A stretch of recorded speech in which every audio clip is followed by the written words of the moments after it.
Hello everyone, so ito, meron na namang nagtanong.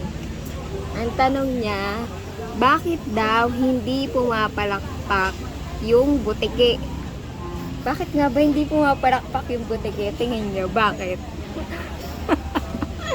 Ito yung sagot dyan. Pag pumalakpak kasi yung butike, malalaglag sila, di ba?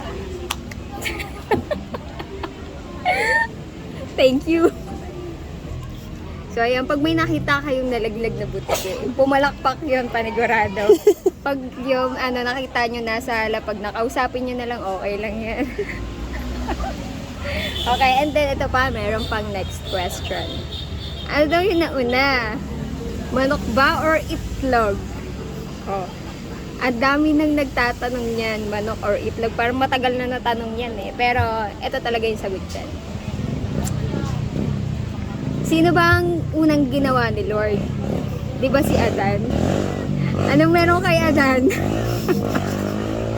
Alam niyo na yan. So, yun lang. Bye-bye!